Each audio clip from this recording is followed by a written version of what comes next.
మన ఇష్టాలకు గౌరవం ఇచ్చి మన సంతోషం గురించి ఆలోచిస్తున్నారు. ఒక్కసారి వాళ్ళ ఇష్టం గురించే ఆలోచించడంలో తప్పే ఉంది.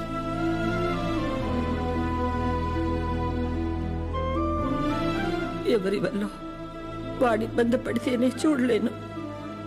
అలాంటిది వాడు బాధకి ఏమీ కారణం ఉండే నా ప్రాణం తట్టుకోలేదు.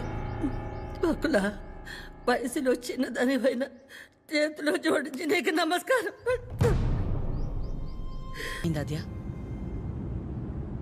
ఏమైందమ్మా? నేనే నీ ప్రపంచం అంటావు కదా, నువ్వెలా ఉన్నా దానికి నేనేగా కారణమవుతాను. మరి నువ్విలా ఉన్నావంటే నాకు తెలియకుండా నేనేదైనా తప్పు చేసి ఉండాలి, లేదా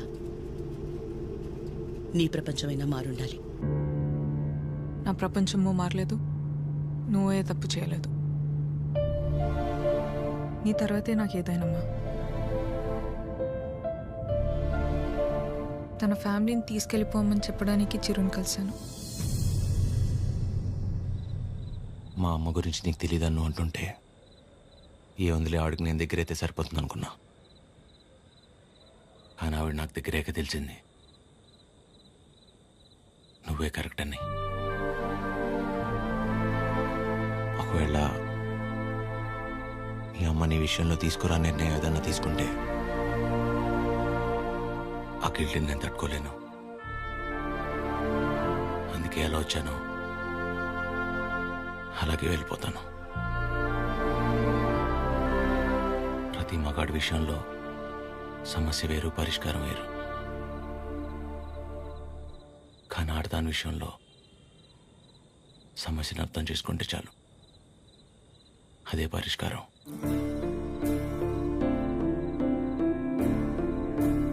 ఐ మిస్ యూ.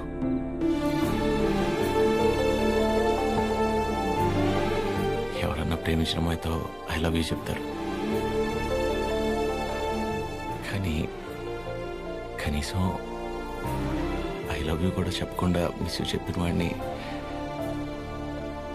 నేను ఒక్కడే ఉంటానేమో.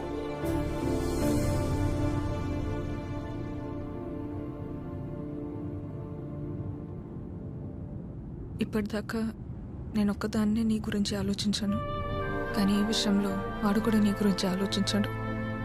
అనుకోకుండా ఆ తర్వాత రోజు ఏదేదో అయిపోయింది. అయింది చాలమ్మా. ఆంటీ వచ్చి ఏం నచ్చారు, అది నా దగ్గరే ఉండిపోయింది. కీర్తనకి ఇచ్చి పంపిద్దామని తీసుకొచ్చాను.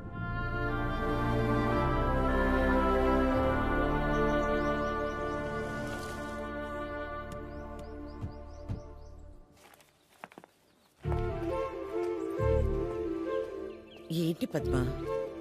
ఎవరు? ఏంటి? ఎందుకు అలా నించుని చూస్తున్నావు? రండి రామ్మా.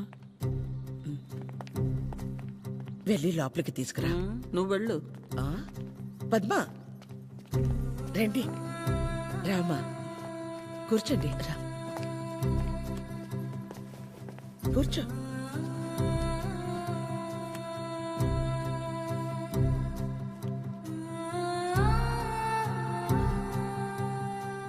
చిరు లేచిన వెంటనే నంబర్ తీసుకుని ఫోన్ చేద్దాం అనుకున్నాను.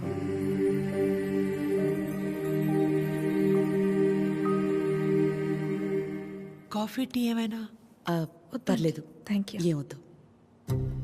కాఫీ టీ అంటే 10 నిమిషాలు పడుతుంది కదా. ఈ లోపు మనం ఎక్కడ ఏదో అడుగుతామని భయపడుతున్నారు. మనేమి అడగమని చెప్పేసి అది.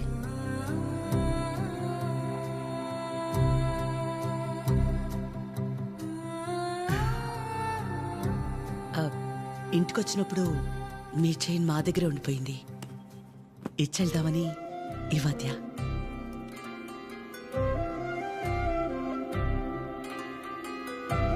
తొందర ఏముంది, తర్వాతైనా ఇచ్చుండొచ్చు కదా. తొందరని కాదు, ఎలాగూ వస్తున్నాం కదా అని. నేను వెళ్తాను. అది పద్మ ఆగు, వాళ్ళు వచ్చారుగా. ఎందుకు అది ఉండి నేనుండబట్లేక ఏదో అంటాను, మళ్ళీ ఏదో అవుతుంది. నా వల్ల అయింది చాలదా? ఏదో బిడ్డవాడు కాబట్టి ఒక మాట కూడా అనలేదు. అదే వాడొచ్చి, పద్మమ్మ నేను నీ కడుపున పుట్టుంటే ఇలాగే చేసేదాని వాడిని ఒక్క మాట అనుండే నా ప్రాణం తట్టుకునేదా? అందరి మనసులో ఉన్నదే కదా అది. నేను బయటికన్నాను, అంత మాత్రానికి అన్నెన్ని మాటలా? ఆవిడ పేరేంటి? జుట్టు ఇక్కడ దాకే సగంలో సగం ఉంటుందే.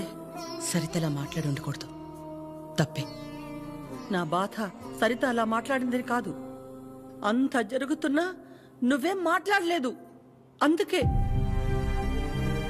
ఏం మాట్లాడాలి పద్మ?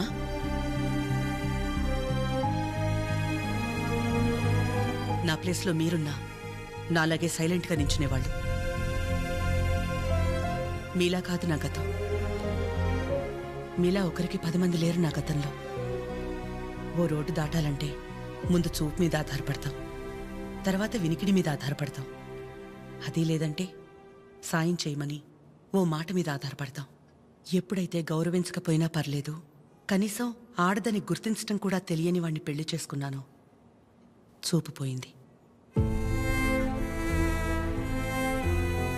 నా బాధ ఇదని ఏడ్చినా మౌనంగా ఉన్న ఇంట్లో వాళ్ల వల్ల వినికిడిపోయింది.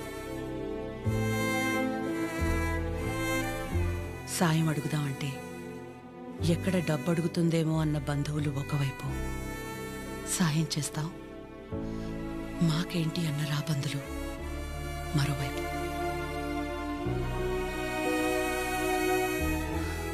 అయినా ఆగిపోకుండా ముందుకు నడిచానంటే ఒక్కో అడుగు ఎంత నరకమై ఉంటుంది.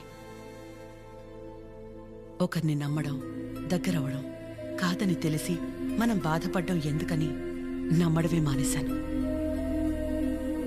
చాలా కాలం తర్వాత మీ చిరుని నమ్మాను, మీకు దగ్గరయ్యాను. మళ్ళీ అదే అంటే ఆ రోజు నేనేం మాట్లాడాలని ఎక్స్పెక్ట్ చేసావు పద్మ? వకుల, నువ్వు ఒక్కదానివైనా మేం 10 మంది అయినా పిల్లల విషయంలో మనం అందరూ ఒకటే. చిరు అనుకుంటే ఎంతసేపు మా అందరినీ కాదని ఎవరో ఒకరిని పెళ్లి చేసుకోవడం. ఆద్య అనుకుంటే ఎంతసేపు, కానీ మా అమ్మ 100% కరెక్ట్. తన తర్వాతే నాకు ఎవరైనా అని చిరుని మర్చిపో అంది. వాళ్ళకంటే ఎక్కువగా వాళ్ళు మనమే ముఖ్యం అనుకున్నారు. ఇలాంటి పిల్లలు దొరకడం మన అదృష్టం. వాళ్ళు కలిసి ఉంటే హ్యాపీగా ఉంటారని వాడిని పంపించామే తప్ప నిన్ను బాధ పెట్టాలనో మోసం చేయాలనో కాదు. నేను మాత్రం ఆలోచించనా ఎక్కడ నేను బాధపడతానేమోనని? తన ఇష్టాన్ని పంచుకోకపోగా నేను అపార్థం చేసుకుంటే కోపాన్ని కూడా చూపించకుండా తనలో తనే ఏడ్చిందంటే ఎన్ని కష్టాలిచ్చినా దేవుడు నాకు ఇలాంటి కూతుర్ని కూడా ఇచ్చాడని తెలుసుకోవాలనే కదా. అమ్మా, ఎందుకమ్మా ఇదంతా ఇప్పుడు? ఆపకాత్య, ఇలాగే కంటిన్యూ అయితే నేను నిన్నమ్మా అని పిలవాల్సి వస్తుంది.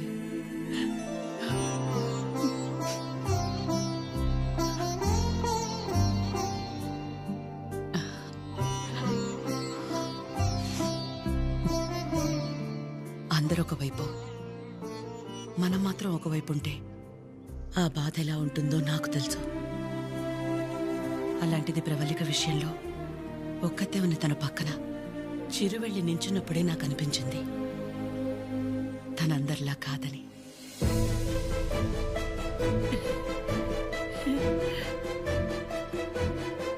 తనంతటి తానొచ్చి మీ అమ్మాయి అంటే ఇష్టం అందుకే ఇదంతా అని చెప్పుంటే ఖచ్చితంగా క్షమించేదాన్ని కాదు. ఎప్పుడైతే తన వల్ల నాకు ఆద్యకి మధ్య ఇంత దూరం కూడా రాకూడదనుకుని తన ప్రేమని పక్కన పెట్టేయాలని నిర్ణయం తీసుకున్నాడో అప్పుడే తనకంటే ఆడవాళ్ళని గొప్పగా ఎవరూ అర్థం చేసుకోలేరని అనిపించింది.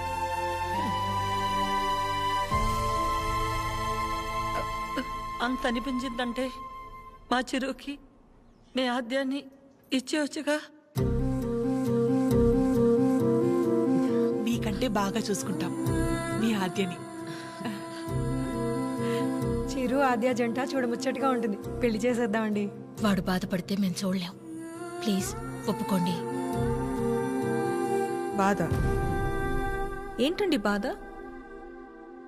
మన అందరం ఇక్కడ నించుని వాడి గురించి ఇంతగా ఆలోచించి ఇంతలా ఎమోషనల్ అయి మాట్లాడుకుంటుంటే వాడు లోపల ప్రశాంతంగా నిద్రపోతున్నాడు. వాడికి ఏం బాధ? మళ్ళీ దీనికి వచ్చింది.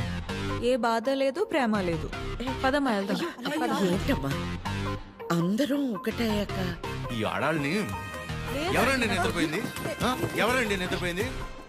4 నెలలు అయింది నిద్రపోయింది. ఏ ముహూర్తాన్ని చూశాను అప్పటి నుంచి నాకు నిద్రలేదు. కళ్ళేంటి ఎర్రగా ఉన్నాయంటే షాంపూ పడిందని అబద్ధం చెప్పుకుంటూ తిరుగుతున్నాను. చిచి, ఇప్పుడు దాకా నా పెళ్లి కాకపోవడానికి కారణమైన మీరు అందరూ గొప్పోళ్ళు. అసలు పెళ్ళే వద్దని ఈవిడ గొప్పది. ఇదిగో తినుందే, ప్రేమించిన ఏమైపోయినా మా అమ్మే నా సర్వస్వం అనుకున్న తిను ఇంకా చాలా గొప్పది. మీరందరూ గొప్పోళ్ళు, నేను ఒక్కడే తెంగరోణ్ణి.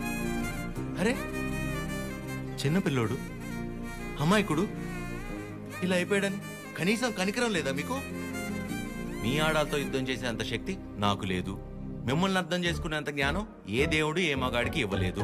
ఒకటే అనగలను, ఆడాళ్ళు మీకు జోహార్లు. అతే అతే అతే, ప్లీజ్ ప్లీజ్, మీ అమ్మాయి నాకు ప్లీజ్ ప్లీజ్ ఇచ్చేయండి.